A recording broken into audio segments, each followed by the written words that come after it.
Salutations à toutes et à tous, Bande Konabiso, Balandi, Chinois Info. Vous êtes là partout dans le monde, vous êtes là ébélé. Donc, les lots, que vous êtes branchés, soudés, puisque le lobby, tout ça là qui est émission à Bissotier. Vous êtes demandé, na mon ani tendengeni lobby, oui. Lobby à la qui m'kolo ayenga. Et puis, nous autres à la qui vient te baoto solo là qui bayebi pourquoi je ne me suis pas présenté. Et alors, chères dames et messieurs, chers compatriotes, et voilà maintenant l'opportunité à Tongwawa. Na liboso na bino ka ndenge to informa ka batu ndenge to sala ka banalise ndenge donc to sala ka pe oyayo ya biso musala sur les fonds médiatiques puisque chacun a ko jouer rôle na mboko oyo pona ko sunga mboka. Donc veut dire musala to sala ka ezateke to lamuki lelo to che caméra to fandi to zo sangelo kwa ko sala te non, c'est dans les soucis ya ko sunga mboka na biso. Namokonzi ya mboka o lelo pete omeka ko solo la makambo ebele awa. Alors na kosenga na baiban so bakola na ngai pour le moment. Partager émission lelo kabola yango ceux qui ont moni que to lobby bien aimé. Ceux qui ont moni que non to trébicher la information luka moyen. N'hésitez pas et à commenter côté que les biso commentaires pour to tanga to landele information pour na ko ya ko pese la encore biso na ba détail belé. Y en a nos abonnés, abonnez-vous massivement, c'est gratuit. Et allez-y crochet côté à cloche. Pour être attaillé lali. Message quota, yo e baga kenon, aussi to sali émission ya mukolo alilo. Voilà, aujourd'hui, si je ne m'abuse pas, on te pose à la les 12. Hein. Voilà. Et alors, vous devez comprendre que toyen a titre alelo, bon mon a rendu to komana. Fati devant ses responsabilités. Fati devant ses responsabilités. C'est ça notre titre. Celui qui a dit que c'est non, hein, Kamere, na banani, na bakabila wana, écoutez les dernières nouvelles. Donc, ou soit ma révélation fracassante, oh, Tokopé Sabino Lelo. Nous en avons ici. On en possède. Ayez vos apaisements, ayez vos tranquillités. Donc, ne bougez pas. Puisque ça nous fait du mal, chers dames et messieurs, ça nous fait du mal. Puisque vous devez savoir, peuple congolais, il faut Azala, donc informer. Et voilà, sans plus tarder, Tshisekedi devant ses responsabilités. Ou soit Félix Antoine Tshisekedi Tshilombo devant ses responsabilités. Ça fait un bout de temps, entourage chef, entourage, toibaka, saliboy, tout ça. Et qui profite na kimoyibi obino boko yiba. Et qui profite na entourage yamabe et chef de l'État. C'est pourquoi na bandina na titre ya kolobete Félix Tshisekedi devant ses responsabilités. Ce qui a kokokate ko prendre ba responsabilité na yemoko. Ça sera grave, ça sera catastrophe. Puisque c'est dans quel pays où on trouve donc ce sont des révélations graves, malgré aussi Oyoka Kango, et pas journaliste Moussoussou, et pas communicateur Moussoussou, mais essayez maintenant quand même aussi de me donner hein, votre attention soutenue. Qu'est-ce qui m'étonne? Tozan a dit l'américain. Dit l'ouana, l'américain, balingi makambo kende na lomiemia.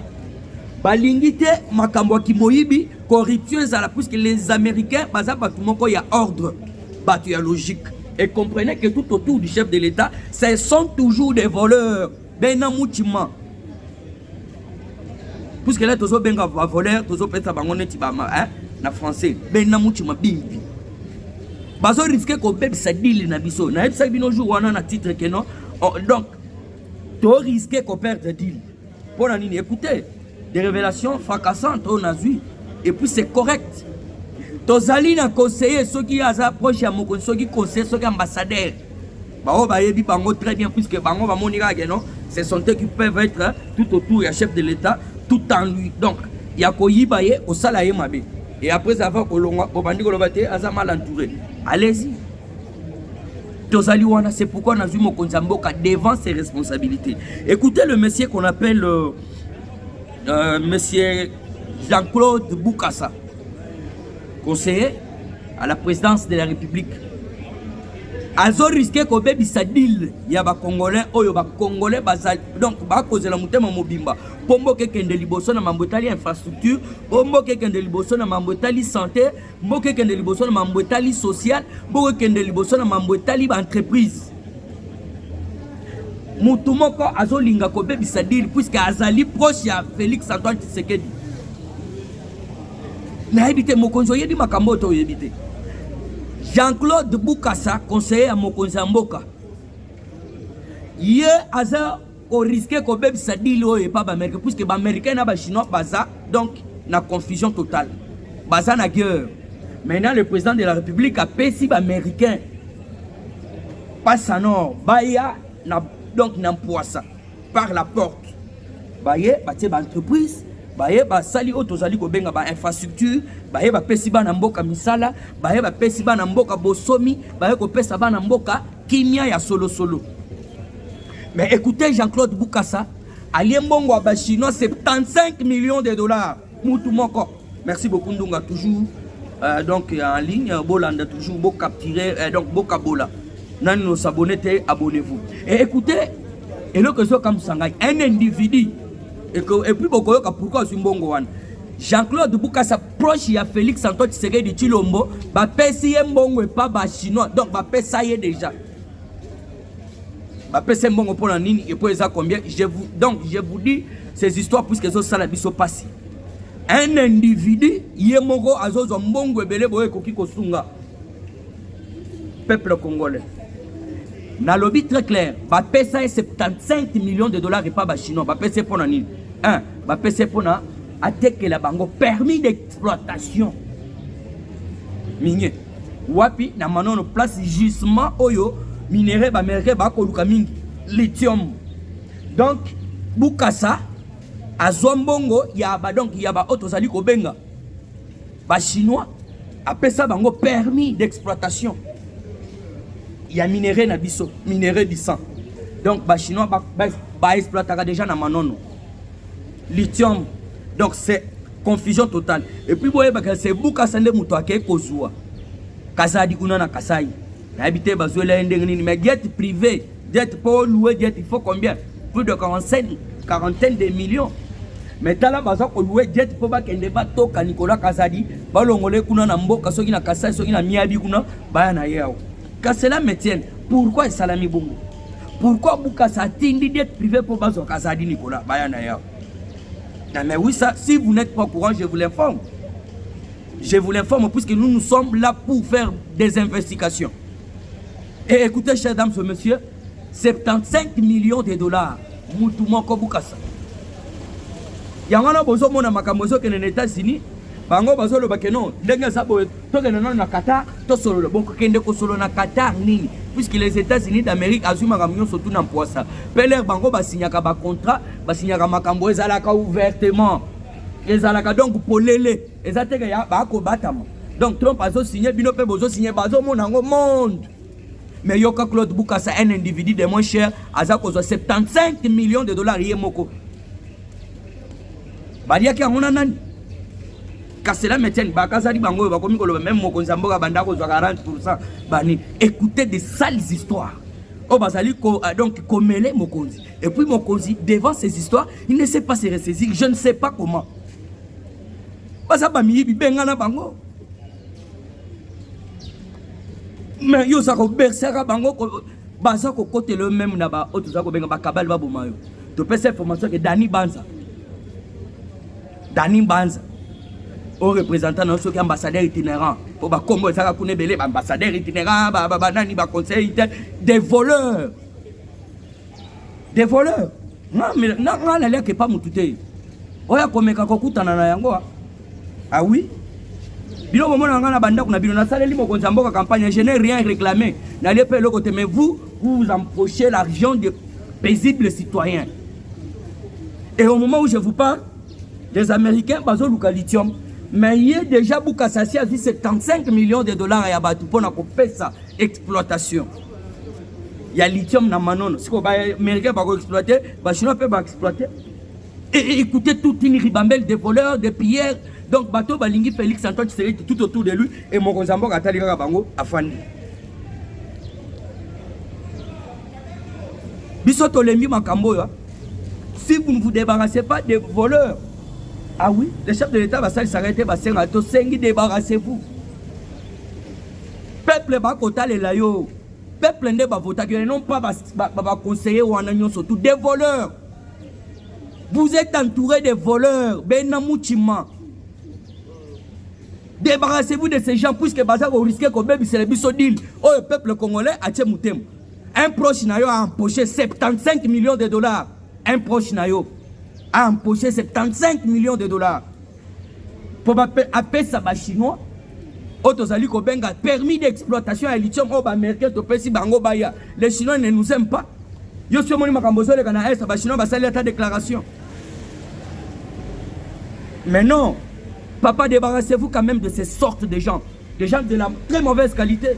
Et le bas, papa nangaï, kalonjua moulou. Mais non, nous devons donc ayons l'honnêteté de se dire la vérité. Ah oui, ah oui. Ngai makamboyo nazako donc nakolembate koloba yango. Trouvez-vous possible un individu à 75 millions de dollars à na poche? Merci beaucoup papa. Mawele Pierre na papa otozako benga Mayala Albert. Bozao yangai mais laissez-moi maintenant na mata. Na se déchaîner puisque on en a ça n'est de trop. On en a assez marre. Dani anani otozali ko benga Jean-Claude Boukassa. Conseiller Mokonzi va payer 75 millions de dollars pour un permis. Ah, 75 millions de dollars. Oh là là, 1 million de dollars, on dit que ça combien de jours? Combien des années? Ça va dépenser à 100 dollars par jour. Ça à 27 ans. Hein? À 26 ans, ça mais quelqu'un qui empoche lui seul 75 millions de dollars. Tout autour, il y a chef de l'État. Maintenant, il que les Américains tels qu'ils sont là, bazana liste ya batuño surtout ba yibi, basali ba mafia et ils seront jugés même dans la state puisque bangolé bazo ya na ordre. Et écoutez une chose grave, une révélation fracassante un bokoki kozwa par rapport à makambo ya IGF pour belé na ebisa bango que non, ceux qui IGF basali musala ne kitoko. A trahi te bako poursuivre été. Mais ceux qui ke ba mafia zali, il sera poursuivi. Ah oui? La révélation de ce binotou bomonia, même naba chroniqueur, naba communicateur yaye. Ah, moi naba faux valard, au bolé, wana lara makila. Ba mikanda bomona ngote. Deba kotam sa monde mobile. Gilles Alingé te gagné 9500 dollars par jour. 9 yoka, on dirait babeta ka ba mito dans les bakotoya. Ah, babeta à Paris mutuel urbain. Même matin à Paris mutuel urbain, ba chiffre en exact. Oh, oh là là. Gilles Alingé te gagné, Mikanda ezali. Et puis les pour un jeton, hein, pour la réunion et ça la bonne.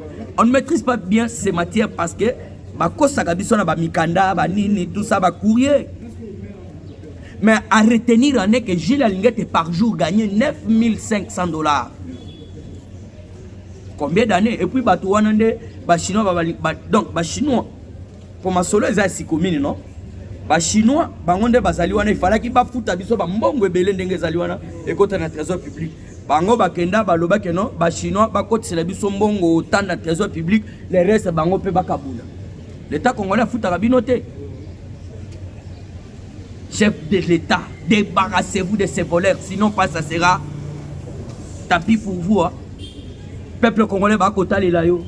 Comment on est en train de vous embourber dans ma distraction inutile et pas entourage nayo. On dit que le peuple congolais a besoin de clair. Le peuple n'est pas tout voter papa. Et donc, il y a des difficultés. Il y a des communication. Puisque les voleurs ont besoin de côté. Mais nous sommes aux médias. Tango midi pourquoi? Donc, tu as fait banabatu. Tu as fait na misala kosala. Tu as fait na basi il faut balia. Mais quand on se poumonne pour la République, quand on se poumonne pour donc pour notre président, le président aussi doit avoir notre souci. Même à terre, on peut se dire bon thème et comprendre il pour moi le besoin solo va mettre en pratique. Mais oui, en tout cas, c'est grave, chers dames et messieurs, chers compatriotes. Et voilà sur quel bois aujourd'hui je suis en train de m'échauffer toujours. Ah oui, trop, c'est trop. Ça n'est de trop, ça n'est de trop. Donc vous devez comprendre, chers dames et messieurs, chers compatriotes, makambo yoyo neto bandai koyeb sabino ezaliga na lolenge wana. Ah oui, baboukas, ba trahir la RDC. 75 millions de dollars. 75 millions de dollars. Donc, chers dames et messieurs, chers compatriotes, il faut comprendre makambo ndenge za koleka. Alors, tokosenga na kimia na studio. Baninja sécurité ça là toujours. Batouba soit information claire. Puisque nous sommes venus informer la République démocratique du Congo. Alors, si vous voyez, que la ligne gagne 9500 $ par jour pour la Mambotali si commune. Alors, vous devez comprendre encore que les alliés pour la Mambotali jeton, il y a Mikande za papa, ils ont bloqué auto inventé, Mikande za bomoni on a des réseaux sociaux partout dans le monde. Bomoni ngono. Est-ce que on a ya ko s'enchanger? Ngai kutu tout d'abord to banda se pena musala banda osal. Bisonde to pese fimbo kekele. On n'a rien gagné. On soutient toujours bateau basé la vision chef de l'État, or que Batouana bazo yiba pe nakati. Or que Batouana pe baza ko boma mokonzi. Le chef de l'État doit donc prendre ses responsabilités. Il faut tola la tola mukata lobi boye. Décision musu se ko yiba. Na mesa kaka bongo. Mobutu omele plus kazala ki président moko boye décisif. Et puis ba américain ba nga bato bongo. Ah oui, faut à la décision. Bon, mon Trump, bon, mon ennemi, bon, mais il ça va décision. Ça va décision. Mais ici, c'est comme si vous êtes le pasteur. Mais non, même Jésus-Christ de Nazareth, à Beta Batoufi, mon akacha tempelo, hein, à renverser bilo comme à avertir ça bangoté. Mais non. Yosa papa démocratie, papa tienne. Cette fois-ci, il faut qu'on change la manière ya makamudenge za kotambola. Sinon, bah qu'on évolue ka bongo puisqu'ils savent que non beaucoup continuer aussi là, ils vont s'en aller, bah qu'on kenela ba bongo baibi et maintenant voilà le peuple congolais. Place ba kozale là. Kala mambushi ka mo shayangwana. Yo moko lo baki ke non. Nzela oyo ba kosala ngo soki basali ngo te. Bo bambanga mabanga mais ozo risquer ba bamba mabanga na Kasai. Na Kananga, ozo risquer.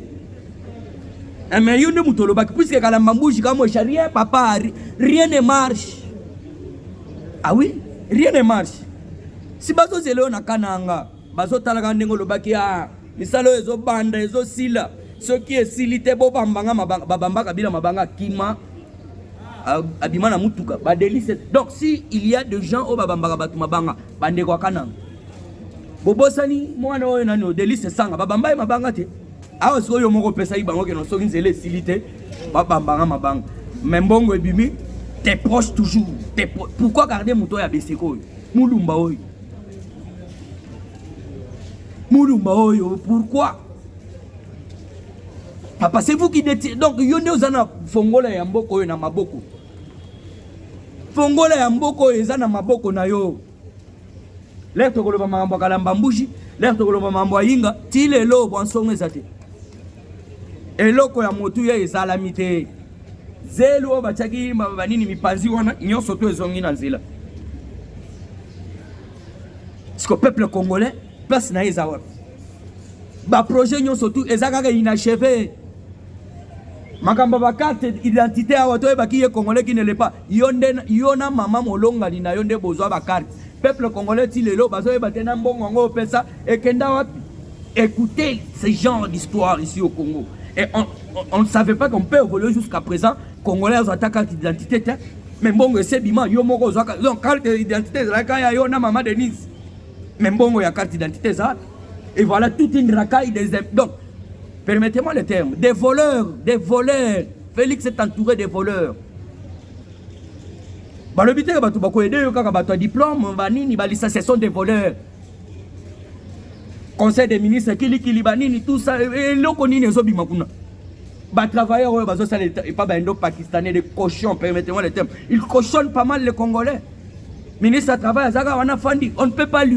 Donc, tous les ministres moins performants, donc, il y a un gouvernement, il faut pas kende. Mais oui, transport, il y a les verts. Tellement la Kabamba, on doit transport. 800. Mais tout na 800, c'est combien? Na teki nini pona futa 800. Oui, ça, ce n'est pas 800, c'est 8000. Mais ministre de transport, Jean-Pierre Mbemba. Tolongola, Jean-Pierre Mbemba, Tozong, c'est na Matouza. Mbemba mérite toujours Matouza. Ceux qui on vous. Donc, ça là qui est grave. Même à un transporteur, même donc, batambola na avion, mituka mine, ayebi passe à transporter. Mais côté Matouza, ah oui, quand même ça va. Donc, chef de l'État, c'est avec beaucoup de des soucis de mélancolie. Oh, tout ça, comme on a toujours. Bateau, kolia katan. Et non, ça suffit. Hein. Peuple bazotala, le 2025, Okoyoka 2026, Okoyoka 2027. Bazotala le boy. Babanda ocha oppression token d'élection. Ah oui, parce que l'élection en Tokotala boy Félix Antoine Tshisekedi Tshilombo n'a rien fait par rapport au social et peuple congolais. Ah oui, ça au moins quand même ayons l'honnêteté de se dire là, puisque peuple il faut nous sentir transport kitoko.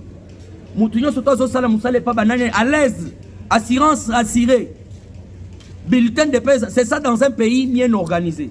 Attends ceux qui sont organisé, mais toi essayez quand même. Courant na maïs stable. Bozo tchela bisole ka Kabila ya mwasi ya Kabila kuna na direction générale ya SNEL. Ah. Et puis bozo trouver un normal. Social et peuple congolais. Papa Etienne Tshisekedi Aloba yango, le peuple d'abord. Mais votre donc entourage na yo, na ba ministre na songolo pakala, bazu le peuple bati yango dehors. Bazu donc il raisonne que leur poche. Bayou mozana bangoan. Permettez-moi le terme.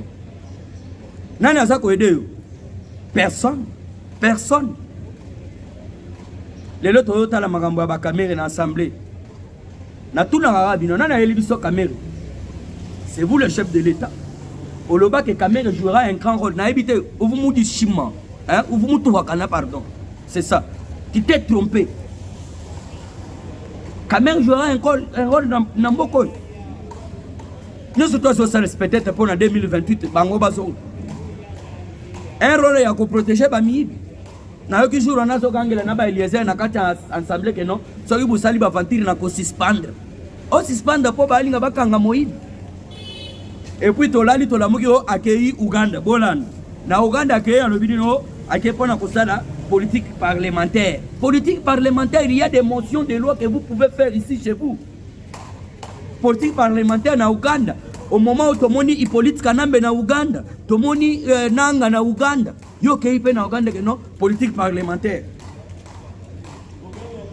Oh là là, oh là là. Et chers dames et messieurs, chers compatriotes, Aimé Panza Kabola, oui, nous sommes tous à Bongo, tous à Dialé, c'est la République qui nous conserve. Ah oui, et son président. Le président c'est un humain. Bon, quand il s'attaque à Gaza, Moutoumoko Boye, artifice. Donc, Moutoumoko, non. C'est un humain. Il a aussi droit aux erreurs. Oui. Caméra honnête. Na Ouganda, qui est la politique parlementaire. Awa, obengisi atabato basali musalati. Na kati ensemble wana.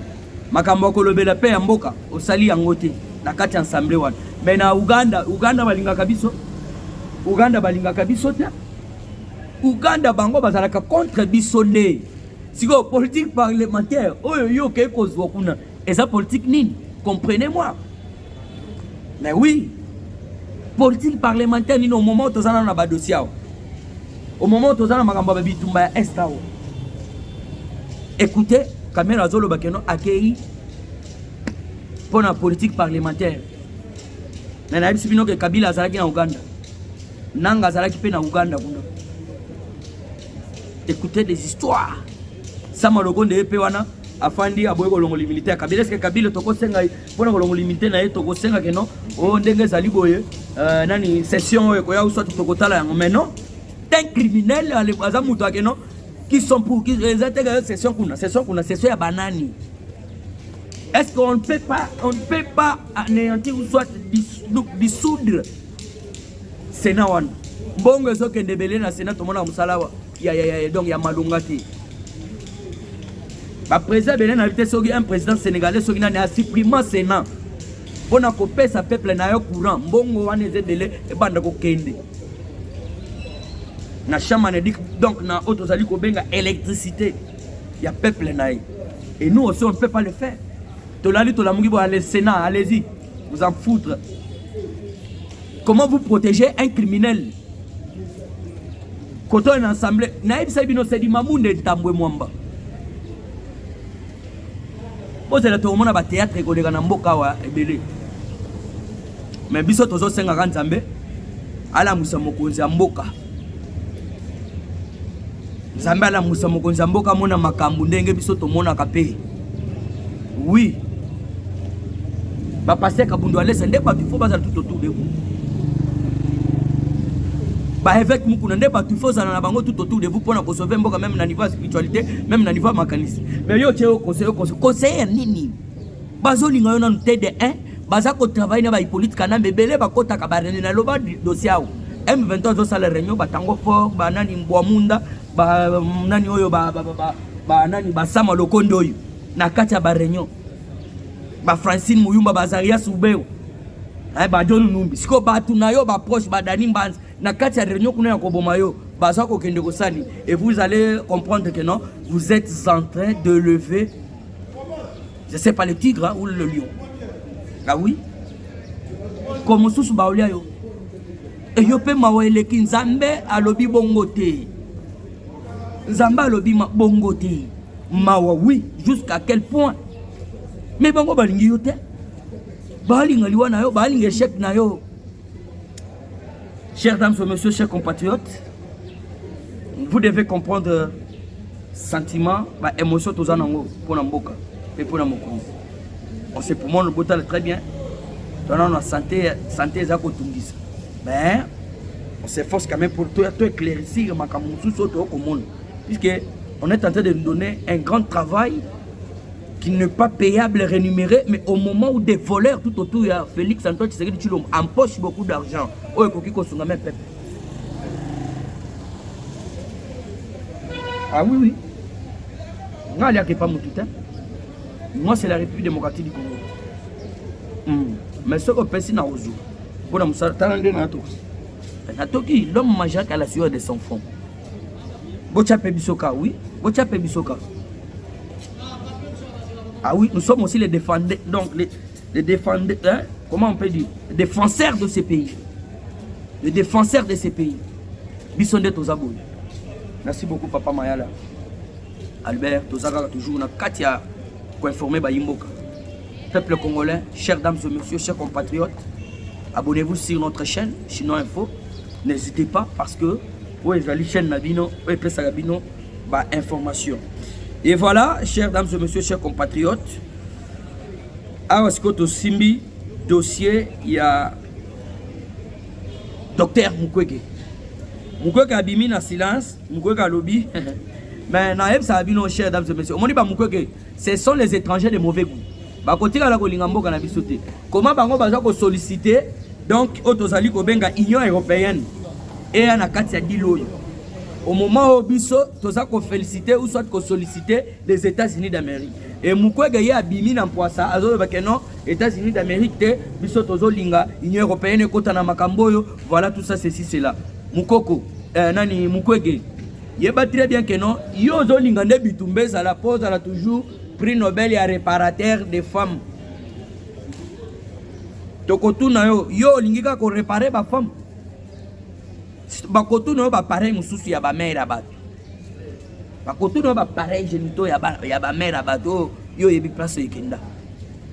Biso to linga bitumbe sila yo linga ka bitumbe za la pose à la prix Nobel. Hein? Yo ça la ka non les réparateurs des femmes. Mais biso to zo linga bitumbe sila. Union européenne aux Olobawan, biso to bundia wa tozi lo kasa na bango ba signé avec le Rwanda qui nous tuait, qui nous on va continuer petit lelo. Bazi lo kasa on a to passer l'Union européenne a ko signé accord. Comment dire l'Union européenne va midi yo mugogo ya obi makeno o te tozo ko solliciter Union européenne bande de voleurs. Bokende boye bisa bango na o ya Qatar bande de voleurs. Makamnyo soto ese sili bo perdre. Et puis to ko senga les États-Unis d'Amérique. Toyoki que ndenge zali wana bolingi ke non bizno bosomba biso bozo minéraux mais minéraux on est à la raffiner na Rwanda ndenge biso tozana ba société te rien goutte que va tolingi yango te biso peuple congolais minéraux na biso moko bosala ba entreprise ya funérailles hein ya raffinerie pardon o eza ko raffiner ba minéraux na kati mboka na biso pour traiter, pour raffiner yango, alors le gouvernement congolais bimi 50-50 ndenge zalaka. Boche ba entreprise, boche ba nini mamunyo surtout sécurité au grand complet. Et metolingi koyo kate que non minéraux na biso ndenge bo signer na biso contrat, bo signer pe na Rwanda que non tous minéraux na biso et j'ose croire que ezakaka entourage ya mokonzi ba ko pesa ba idée wana puisque baliaki déjà ba mbongo ba étranger. Minéraux na biso RDC ezala raffiné na Rwanda. Et aussi mbaté, le minerai du sang des Congolais toujours aux Congolais. Ce raffinerie zate boya botier, usine de raffinerie ici au Congo. Et voilà autres ça concerne les États-Unis d'Amérique. Moutoa koko sabino te entourage ya chef boy bako sate. Et puis nous le peuple congolais tondimi yangote. Rwanda saka za minerai bo somba na bo sala mamna bino kuna. Oh ya biso pe kotoyo kaka ezala kotoyo. Mais Rwanda abima bitumbe zalate na kati ya Congo na kati ya Est pour le peuple congolais nous surtout à Est azo bosomi na ye azala na kimia. Mais c'est ça ce que nous voulons. Oya komona ko komona nga mukweke ya nani outina no wapi yo mukweke. Chers dames et messieurs, chers compatriotes, ami benga pe prix Nobel wangani bozo tala ndenge boza bosi bokoti mai yo za toujours na sima ya Union européenne yo mukweke zala na sima ya Union européenne kake ko betela bino biso to sito pasoli lokasa wana minerai du sang bango bayaki ba signer contrat minier na Rwanda zaga na minerai. Chers dames et messieurs, chers compatriotes, vous devez savoir que non, mukweke akolingaka ka réparer basi. Biso to linga bitumbe sila, ya zo lingaka ka réparer ka basi. Vous comprenez le plan na bango, plan machiavélique. Et voilà, chers dames et messieurs, chers compatriotes, toujours na cadre ko signaler ko informer bino parce que toza ko kende ko citer na moni dossier siko ya Kasai oriental. L'Assemblée provinciale va des choix. Donc, monsieur Jean-Paul Mbwebwa Kapo Azali, gouverneur ya Kasai. Bande konanga ba Kasayen. Naza ko comprendre te ba député provinciaux baza ba député moko de la mauvaise qualité. Bino ba député ya Kasai, ba député provinciaux ya Kasai. Vous êtes le gens de la mauvaise qualité. Oya koya boko bundise kaka keni. Oya koya boko bundise kaka keni. Oya koya boko bundise kaka keni. Province na bino ko kende liboso ndenge nini.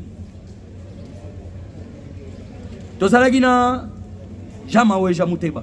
Bosali tu bobengani. Toye kozo mususu na machasa.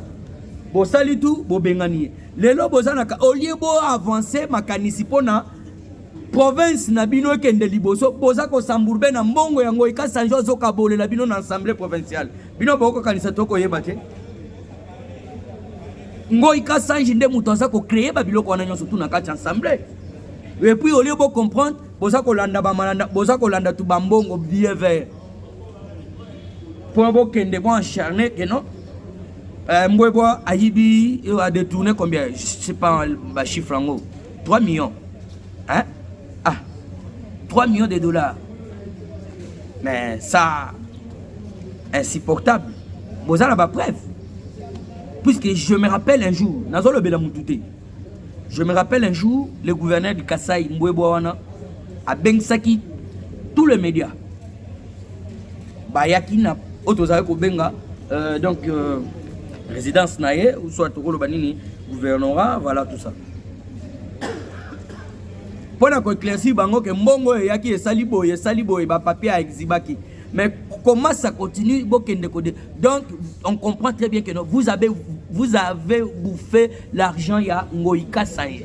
Et azo stick donc bilo azo sala que non province nabino ezala kaka donc rekilaka au lieu pour avancer makanisi boke kozwa bamiette asko kokota sko crise que non bo banda ko sala boye boluka soki tenge nini yepe akofanda te alingake asamba aluka moyen bala kiseki moyibi province de donc connaître toujours kaka ba retard.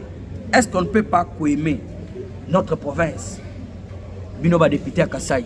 Vous êtes les gens de la mauvaise qualité. Vous êtes là-bas quand on a besoin. Depuis Mbalamon Bilaban toi Longwa. Vous êtes sala vous êtes pas fort bino. Ba quand on a besoin. Ba quand on a besoin. Depuis Mbalamon Bilaban tout atikele bino makambwana. De vous êtes sala ba vanti. Zela ba quand on a besoin. Ba kolo province one. Bino ba kwa kalonji soki banani bo uti kuna désordre de trop. Pour les provinces qui sont liboso, ba infrastructure kitoko. Vous avez sangake bache banzela ni. Banzela ni bache ya vili mibaya boy. Basala nzela oyo ezokotisa tomate te. Basala nzela oyo ezokotisa ba mata balena ba bilungu. Na ba nsensa na ba nani mafuta. Mais oui. Zela oyo mokonza mboka kangama na potopoto tilelo bosala yango. Mokonza kangama na potopoto na mwasi na ye. Tulundu na kati ya bitochi. Ah oui? Si le lonzela Kabinda Kassai donc pont zela on a ça bien biloko et kokota et kosopana et komatate mais ce qui nzela eza mabe c'est ce qui fait que non biloko e mata mais ce qui nzela eza waouh et que yezongi biloko ezo kota di n'importe au senti que non même prix ya ba biloko et kokita c'est ça banzela biso toza ko luka banzela lokola bakala mambushi kamweshi la banzela moko eza ko désenclaver les deux provinces. En tout cas, chers dames et messieurs, député à Kassai Oriental, vous êtes les gens de la mauvaise qualité, je le dis encore. Vous ne me verrez pas chez vous. Vous êtes tous des voleurs. Province, c'est ça qu'on connaît un retard.